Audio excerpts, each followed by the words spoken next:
Hello, everyone. Welcome back to episode 3 of Always Time for True Crime. I'm your host, Julia.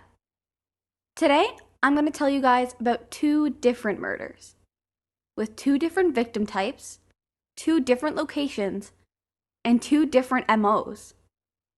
Both of these cases went cold until 30 years later, DNA proved the 2 women were murdered by the same man. These are the unsolved murders of Eve Stratford and Lynne Weedon.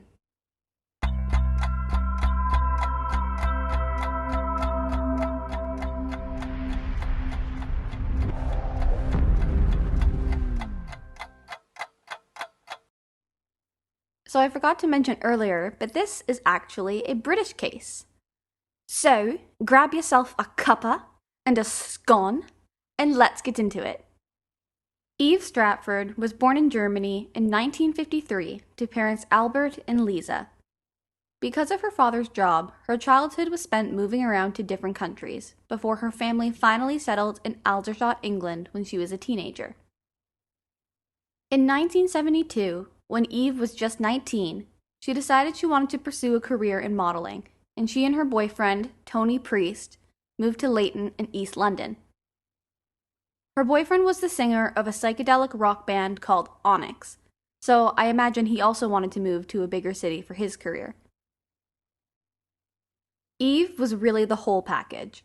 She was a very intelligent young woman, even speaking English, German, and Russian all fluently.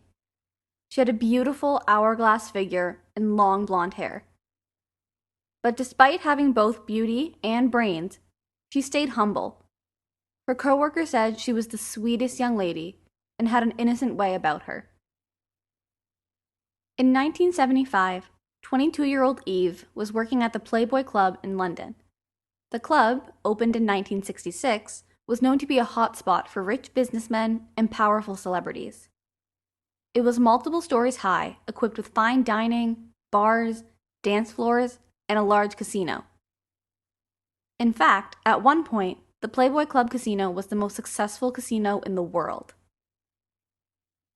It was a snowy morning on March 18, 1975, when Eve's boyfriend Tony kissed her goodbye and went off to work at his day job as a forklift driver.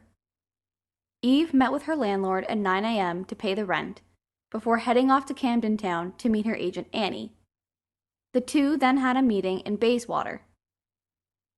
Later, at 4 p.m., Eve's neighbors saw her arrive home alone, carrying a fresh bouquet of flowers. Shortly after, at approximately 4:30, the neighbor remembered hearing Eve in a male voice chatting in her flat. It didn't sound like arguing, just a normal conversation. Minutes later, he heard a large thud. An hour later, shortly before 5:30, Tony returned home to discover Eve dead in their bedroom, face down, arms bound behind her back with a scarf, with deep lacerations to her neck. Her throat had been slashed 8 to 12 times, some even ear to ear. Officers report that the slashes were so deep, she was almost decapitated. However, the murder weapon was nowhere to be found. Her blue negligee was open, exposing her bra and underwear underneath, and she had a nylon stocking tied around one ankle. The flowers she had bought earlier in the day were found on the floor, covered in blood, just feet from Eve's body. The medical examiner declared cause of death to be the slashes to her throat, and also found evidence that she had had sex shortly before her murder, though it was impossible to tell whether it was consensual or sexual assault from her attacker. Given what Eve was wearing at the time of her death, police thought it was plausible that perhaps it was consensual. Maybe she had been murdered by a lover. Or maybe she was waiting for her boyfriend to come home. Or maybe she simply wanted to change into something comfy. It was also noted that there were no signs of forced entry. Because of this, investigators strongly suspected that Eve knew her killer. This was no random attack. After reading all the horrific details of the murder, I'd have to agree with the police. There were some clear signs of overkill here, and I know that a lot of the time, overkill happens when the victim knows their attacker. In an interview with her father, Albert, he recalls how he found out about his daughter's death. Away on assignment for his job, he was told his daughter had died in an accident, and he immediately flew back to London. Upon arrival, the newspapers were stamped with headlines about Eve, reading, "Bunny slain in London." He found out all the details of his daughter's horrific murder on the front page of a newspaper. From then on, this murder was referred to as the Bunny murder, though I find that very disrespectful and will not be referring to it as so. Anyway, police started their investigation by looking into Eve's recent past and discovered she had recently been suspended from the Playboy Club. Days before her murder, she had posed nude for Mayfair's March centerfold. The problem, however, was that Mayfair was a rival of Playboy, and posing for them was apparently in violation of Eve's contract. Let me point out, though, that she decided to pose for Mayfair only after she was rejected by Playboy. But the part that really makes my blood boil is the fact that she was told she could not pose for Playboy centerfold until she, quote, lost some weight. Ah, yes, rich old white men telling you to lose some weight. Some things never change, eh? So, police were able to come up with a list of 16 suspects, which included men from both Mayfair and Playboy. I'm not sure why, but her boyfriend was never considered a suspect. My guess is because he was at work and had a very solid alibi. For a while, a good suspect was a man by the name of Libyan Abdul Khawaja, a pimp and close friend of the owner of the Playboy Club, who was said to hang around at the club almost every day. Eve was one of his favorite bunnies, and he apparently had been telling people that Eve was his girlfriend. But besides cops' suspicions, and maybe the fact that he was a little creepy, there was nothing against him. While this case was beginning to go cold, there was another murder, 6 months later, in Hounslow, West London, about an hour away from Eve Stratford. This time, the victim was a 16-year-old schoolgirl named Lynne Weedon. According to her parents, Fred and Margaret, Lynne was one of those people who got along with everybody. She never had any trouble or drama with people. They say she was an amazing young girl who loved her dog. She had long brown hair, wore oversized glasses that were so typical of the 1970s, and posed for photos with a sweet, innocent-like closed-mouth smile. On September 3rd, 1975, Lynne had gone out with her friends to celebrate her O-level results. For those who aren't from the UK, which includes me, I think the O-level is a test you take around grade 9 or 10 to see how well you're doing with the curriculum. If you're British and my definition isn't correct, feel free to let me know. Lynne was a responsible girl and always told her parents where she was going. That evening, she had been out at the Old Elm Tree pub before she and her friends left around 11 p.m. They walked together for a bit before Lynne split off to walk down an alleyway, known as the Short Hedges, as a shortcut to her home. But once Lynne walked further down the alley, away from the busy, populated street, she was struck over the head with a heavy object, perhaps a lead pipe or a hammer, and it fractured her skull. Her attacker then picked her up and threw her over a fence into a power station, where, once he was confident no one was around, he sexually assaulted her. Back at Lynne's house, her parents had already gone to bed, expecting her to be home later. When they awoke to find their daughter not in her bed, they still weren't panicked. In an interview, her father, Fred Weedon, recalls that he and his wife had assumed Lynne had crashed at a friend's house. The couple had always told their daughter not to take the alley route when walking alone, and knew that she was a responsible young lady, so they weren't worried. Though their feelings of nonchalance quickly turned to devastation and panic when Lynne was found the next morning by a school caregiver at 7:30. She was nude from the waist down, bloodied and incredibly still clinging to life. She was rushed to the hospital but never regained consciousness. Lynne Weedon died a week later. Because the murder of Eve Stratford occurred about an hour away in Leighton, and the fact that there were no similarities in motive, murder weapon, or in a victim profile, police didn't even think to connect the two. Investigators believed, and still do to this day, that Lynne's killer was familiar with the Hounslow area. Think about it. He knew to stalk her into a dark alleyway where nobody would hear anything, and where he could drag her into a secondary location, aka the power station. So they were looking at this crime as more of a random attack, perhaps a crime of opportunity. Perhaps someone had followed her from the bar. Where, unlike Eve Stratford's murder, the police were confident that she knew her killer. But the one thing these two murders had in common was that the murder weapon was never recovered. Years passed and the cases went cold, as unfortunately, young women were being murdered all over England, a good number of them by Peter Sutcliffe, also known as the Yorkshire Ripper. I'll talk a little bit more about him later. But finally, almost 30 years later, in 2004, Lynne Weedon's case was reopened. And knowing how forensics had advanced since 1975, investigators wanted to see if the DNA profile from the crime scene matched anyone in their database. When results came back in 2007, police were dumbfounded. The profile didn't match any known criminals, but it did match the murder of another young woman, Eve Stratford. Upon this realization, the Eve Stratford case was reopened, as investigators felt she was the key to finding their killer. Remember, police thought from the beginning that it was someone Eve knew.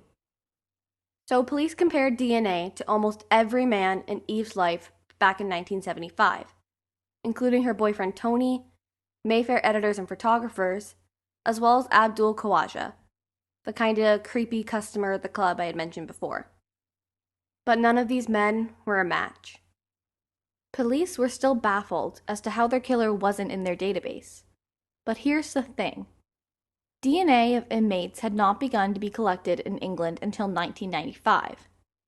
So, if this guy had been arrested prior to 1995, his DNA wouldn't be in a database. So, what are the possibilities? It's possible the killer hasn't committed a crime since 1995, but according to criminologists, this is unlikely, as these kind of criminals don't tend to magically become fully law-abiding citizens. Not saying this guy must have killed since 1995, but since both his crimes were so sexually motivated, I would think maybe he would have a couple assaults on his record, or at least some minor crimes. Anyway, if police really don't believe their killer would have a perfect record, there are only 3 other options. He, of course, could just be getting away with all of his crimes. He could have left the country. Or he could be dead.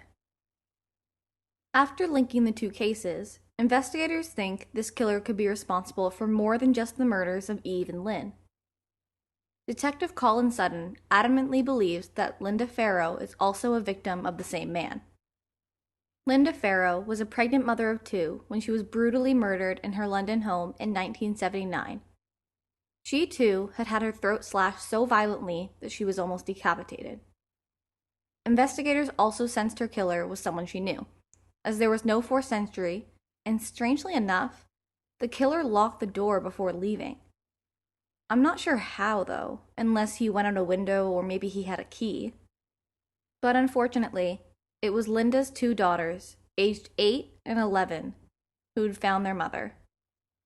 They had come home from school around 3:30 to find the door locked.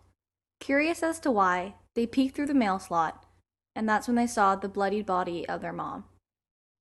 Detective Sutton said in 2015, "A woman killed in her own home by having her throat slit? That's rare enough today. In the 1970s, it was almost unheard of."